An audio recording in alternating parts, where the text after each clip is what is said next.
अस्सलाम वालेकुम नाजरीन, आप देख रहे हैं प्रोग्राम पाकिस्तान का निज़ाम। मैं हूं आपके साथ आरिफ अशरफ खान। नाजरीन, इस वक्त पीटीआई के हवाले से बात करें तो पीटीआई के जो वज़ीर आला के अली अमीन गंडापुर है, उन्होंने कल इमरान खान से मुलाकात की और इमरान खान ने उनको एहतजाज के हवाले से टॉक्स दिया कि आप एहतजाज की तैयारी करें। और इमरान खान का हुकूमत ने पोलीग्राफिक टेस्ट कराने का हुक्म दिया, लेकिन इमरान खान ने उनको पोली टेस्ट ग्राफिक करवाने से इनकार किया है। और इमरान खान के जो केसेस हैं कहाँ तक पहुँचे और उनकी जो रिहाई है कब तक मुमकिन है, इस वक्त हमें पाकिस्तान के नामवर सीनियर तजिया निगार एंकर पर्सन सदीक जान साहब हमें ज्वाइन कर चुके हैं। Sir, thank you very much for joining us. सबसे पहले ये बताइएगा कि इमरान खान कब तक बार आप उनको देख रहे हैं कि कब तक वो हुकूमत उनको रिहा कर देगी? जी देखिए, अभी तो ये कुछ भी नहीं कहा जा सकता क्योंकि रिहाई कब तक होगी। उसकी वजह यह है कि अभी ये जो एक माहौल बना भी है जिसमें तासुर दिया गया कि कोई पस पर्दा बातचीत हो रही है, कुछ मुज़ाकरात हो रहे हैं, लेकिन हमें ग्राउंड पे कोई ऐसी चीज नजर नहीं आ रही। हमें ग्राउंड पे कहीं भी ये नजर नहीं आता कि कोई थोड़ा सा एक आप ये कहें कि ये बात सोची जा रही हो, समझी जा रही हो कि मुल्क को इस्तेहकाम की जरूरत है, मुल्क को यकजहती की जरूरत है, पॉलिटिकल टेम्परेचर नीचे लाने की जरूरत है और मुल्क को आगे बढ़ाने की जरूरत है। प्रैक्टिकली हमें कोई चीज नजर नहीं। मसलन देखे ना कि अगर हम ये बात कहते हैं कि नहीं, कहीं पे ये तय हुआ है कि अब हमने मुल्क को आगे लेकर जाना है, हमने मुल्क को इस्तेहकाम की तरफ लेकर जाना है, यकजहती की तरफ लेकर जाना है। दूसरी तरफ हम सुप्रीम कोर्ट में देख रहे हैं कि 11 जजेस जो है वो तहरीक इंसाफ की 3 अहम दरखास्तें मुस्तरद कर देते हैं और एक दरखास्त जो कि हामिद खान साहब ने दायर की, उसके ऊपर एतराजात लग जाते हैं। दूसरी तरफ जो इलेक्शन कमीशन के फैसले पर अमल दरामद न होने पर तो ही अदालत की दरखास्त है वो समाअत के लिए मुकर्रर नहीं होती। साथ ही जो 5 जजेस की पिटीशन है, जस्टिस मोहसिन अख्तर कैनी साहब, जस्टिस तारिक महमूद जहांगीरी साहब, जस्टिस सरदार इजाज इसाक खान साहब, जस्टिस बाबर सत्तार साहब और जस्टिस सलमान रिफत इम्तियाज साहबा, उनकी जो पिटीशन है वो भी बड़ी तेजी से चलाई जा रही है। इस वक्त सुप्रीम कोर्ट में 2 ही केसेस बहुत तेजी से चल रहे हैं, एक मखसूस नशिस्तों का केस और एक जजेस सीनियरिटी केस। और इसमें वाज़ेह नजर आ रहा है कि ये दोनों केसेस में फैसले क्या आएंगे बड़ा क्लियर है।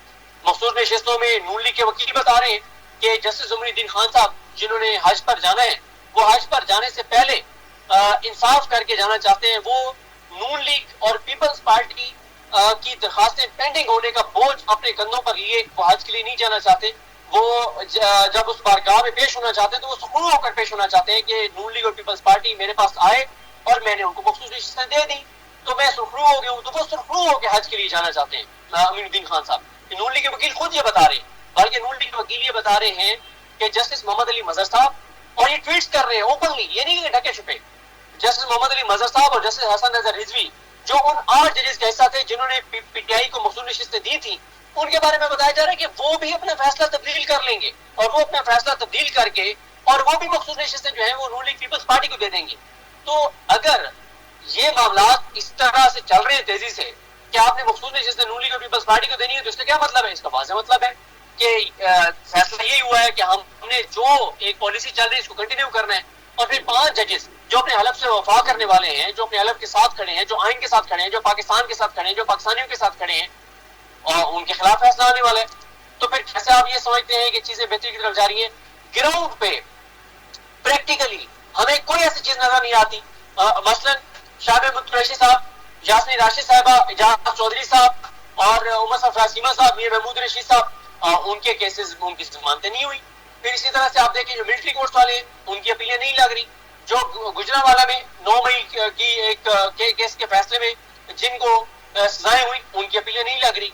इमरान खान साहब की जो पॉलीग्राफिक टेस्ट और फोटोग्रामेटिक टेस्ट जो है वो इजाजत देते थे एटीसी के जज मंजर अली गिल, और उसकी बुनियाद पे जस्टिस शहबाज रिजवी समाज जो है वो 26-27 फरवरी तक मुलतवी कर देते हैं। जस्टिस सरफराज जोगर जो है वो एक हफ्ते केस सुनते हैं और कहते हैं बुध को समाज के लिए मुकर्रर कर दूंगा, अगले हफ्ते समाज के लिए लगाते ही नहीं है, और फिर कहते हैं अब अगले हफ्ते भी डेट नहीं देते और कहते हैं कि अगले हफ्ते लगा दूंगा। तो ये वो चीजें हैं जो हमें बताती हैं कि ग्राउंड पे हमें कहीं से नजर नहीं आता कि निजाम जो मौजूदा चल रहा है इनकी पॉलिसी बदल रही है या कहीं पे फैसला हुआ है कि हमने पाकिस्तान को आगे लेकर जाना है, हमने चीजों को नॉर्मलाइज करना है। ऐसी कोई चीज हमें नजर नहीं आ रही। اچھا سر، میرا ایک اور آپ سے سوال ہے کہ علی امین گنڈاپور نے عمران خان سے ملاقات کی اور عمران خان نے علی امین گنڈاپور کو احتجاج کا کہا ہے کہ آپ تیاری کریں اور احتجاج کی تیاری کریں. کیا آپ سمجھتے ہیں کہ اسی طرح کا احتجاج ہوگا جس طرح پہلے علی امین گنڈاپور جو کارکنان ہیں ان کو اسلام آباد چھوڑ کے خود ٹرانسپورٹ کے ذریعے کے بھی اسمبلی پہنچے تھے اور وہاں جا کے انہوں نے خطاب کیا تھا، کیا آپ سمجھتے ہیں کہ اسی طرح کا احتجاج ہو سکتا ہے؟ دیکھیں، ایک تو تحریک انصاف نے ابھی اسلام آباد کی طرف مارچ کا کوئی فیصلہ نہیں کیا. اس پر تحریک انصاف کی حکمت عملی ہے سٹیپ بائی سٹیپ آگے بڑھنے کی، اور آغاز جو انہوں نے کیا ہے وہ ریڈ زون میں اراکین اسمبلی پروٹیسٹ کیا کریں گے. اس ہفتے یہ جو ہے اس میں بدھ کو انہوں نے پروٹیسٹ کیا بھی، لیکن وہ بڑے پیمانے پہ ہوتا، اس سے بھی زیادہ بڑے پیمانے پہ ہوتا اگر بدھ کو اسلام آباد ہائی کورٹ میں القادر کیس میں عمران خان کی سزا معطلی کی درخواست جو ہے اس معطلی مقرر ہوتی. اب اگلے ہفتے اس کی سماعت ہے. اب اگلے ہفتے جب سماعت ہے تو اس میں تحریک انصاف کے اراکین اسمبلی آئیں گے. جب تحریک انصاف کے اراکین اسمبلی آئیں گے تو وہ پروٹیسٹ کریں گے، اور ہو سکتا ہے ریڈ زون میں چند گھنٹوں کا دھرنا بھی ہو. ایک یہ بھی پلان ہے کہ 3 دن کا اراکین اسمبلی دھرنا دیں. اب آپ مجھے بتائیں کہ اگر 3 دن کا دھرنا دے دیا ریڈ زون میں تحریک انصاف کے M N As, M P As, senators اور ٹکٹ ہولڈرز نے، تو یہ اس سے زیادہ امپیکٹ کیا کریٹ ہو سکتا ہے؟ آپ دیکھیں، لوگ اگر ڈی چوک آتے ہیں مقصد کیا ہوتا ہے؟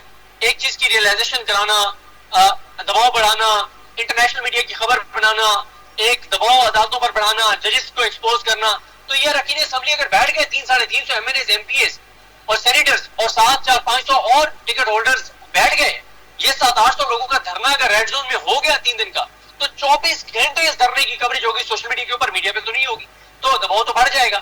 لہٰذا تحریک انصاف جہاں تو مزاحمت کی طرف رہی ہے، لیکن سٹیپ بائی سٹیپ، کیونکہ جو دھچکا تحریک انصاف کو اور پاکستان کے لوگوں کو 26 نومبر کو لگا، اس کے بعد یہ ایک فیکٹ ہے کہ اتنا آسان نہیں ہے اب دوبارہ ڈی چوک کی طرف آنا. تو step by step Tehreek Insaf آگے بڑھے گی، اور میرا خیال ہے کہ اگلے ہفتے سے یہ مومنٹم بننا شروع ہوگا، لیکن ان کے درمیان میں پھر عید آ جائے گی. عید کے بعد پھر دوبارہ سے مومنٹم بننا شروع ہوگا. اب اس مومنٹم کو تحریک انصاف کہاں تک لے کر جاتی ہے وہ آنے والا وقت بتائے گا. سر، میرا آخری سوال آپ سے یہ ہے کہ آپ سمجھتے ہیں کہ عید کے بعد پی ٹی آئی مکمل تیاری کے ساتھ احتجاج کے لیے آئے گی، جو ان کی لیڈرشپ ہے وہ بھی اس چیز کو دیکھ رہے ہیں. کیا آپ سمجھتے ہیں کہ حکومت اسی طرح کا بیہیو کرے گی جس طرح وہ پہلے پی ٹی آئی کے کارکنان اور لیڈرشپ کے اوپر کرتی رہی ہے؟ اس حوالے سے کیا کہیں گے سر؟ دیکھیں، ابھی تو کیونکہ جب ڈی چوک آنے کا انہوں نے فیصلہ ہی نہیں کیا عوام کو لانے کا، تو یہ تو ابھی یہ سوال اس وقت کا نہیں ہے، یہ اس وقت ہے جب وہ اناؤنس کریں گے. اس وقت سچویشن دیکھنی پڑے گی کہ سچویشن کیا ہے. لیکن یہ بات طے ہے کہ اگر M N As, M P As, senators بیٹھے ہوں گے ریڈ زون میں، تو ان کے اوپر نہ آپ لاٹھی چارج کر سکتے ہیں، نہ آپ ان کے اوپر فائرنگ کر سکتے ہیں، نہ ان کی گرفتاری کر سکتے ہیں. پھر دیکھیں نا، تحریک انصاف کے کارکنان نے ایک موو چلائی، نعرہ لگایا. انہوں نے کہا کہ اگر خان اندر ہے تو تم کیوں باہر ہو؟ بھائی وہ کہتے ہیں کہ اگر خان اندر ہے تو تم بھی اندر جاؤ. اور وہ کیوں یہ بات کہتے ہیں؟ کیونکہ آپ پروٹیسٹ کریں گے تو آپ کی گرفتاری کے چانسز ہوں گے نا. لیکن ایک بات طے ہے کہ آپ تحریک انصاف کے جو M N As, M P As ہیں اور سینیٹرز ہیں، ان کے لیے معاملہ اس طرح کا نہیں ہے جیسے پہلے وہ معاملات چلا رہے تھے. اب ان کے لیے مشکلات بڑھ گئی ہیں، اور اب تو سوشل میڈیا پہ بار بار سوال ہوتا ہے کہ فلانا ایم این اے کہاں ہے، فلانا ایم پی اے کہاں ہے، فلانا ٹکٹ ہولڈر کہاں ہے، فلانا سینیٹر کہاں ہے. تو اب ان کو نکلنا پڑے گا، اور دیکھتے ہیں بہرحال کہ یہ مومنٹم کس حد تک بنا پاتے ہیں، بڑھا پاتے ہیں، کہاں تک لے جاتے ہیں، یہ آنے والے دن بتائیں گے. اور پھر تحریک، کیونکہ یہ تاثر بھی بنایا گیا کہ پس پردہ کچھ چل رہا ہے، تو تحریک انصاف کہہ رہی ہے ٹھیک ہے، مزاحمت کے اوپر ہم سفر شروع کر رہے ہیں، ایک نئی جنگ کا ہم آغاز کر رہے ہیں. تو اگر بات چیت سے معاملات حل ہونے ہوں گے تو مہینے ڈیڑھ میں ہو جائیں گے، نہیں ہوں گے تو پھر مزاحمت کا راستہ تو ہے ہی. صدیق جان صاحب، آپ عمران خان کو اس سال رہا ہوتے دیکھ رہے ہیں؟ دیکھیں، کچھ بھی نہیں کہا جا سکتا، یہ اسٹیبلشمنٹ نے فیصلہ کرنا ہے، اور جب وہ فیصلہ کریں گے اس کے بعد عدالتوں سے آپ دیکھیں گے کہ فیصلے آنا شروع ہو جائیں گے. اور جب تک وہ نہیں چاہیں گے تو عدالتوں سے تاریخ پہ تاریخ ملتی رہے گی اور فیصلے نہیں ہوں گے. جی ناظرین، اس وقت پاکستان کے نامور سینئر اینکر پرسن، تجزیہ نگار صدیق جان صاحب ہمارے ساتھ موجود تھے. ان کی گفتگو آپ نے سنی کہ حکومت اس وقت جو پی ٹی آئی احتجاج کرنا چاہ رہی ہے اسی وجہ سے وہ خوف کا ایک شکار ہے، اور وہ جو پی ٹی آئی کا مومنٹم ہے وہ دیکھ رہی ہے کہ پی ٹی آئی کس طرح کا عید کے بعد احتجاج کرنے جا رہی ہے. کیا عمران خان کو پی ٹی آئی رہا کروا پائے گی یا نہیں، یہ آنے والے دنوں میں پتہ چلے گا. تب تک ہمیں دیجیے گا اجازت. اللہ نگہبان.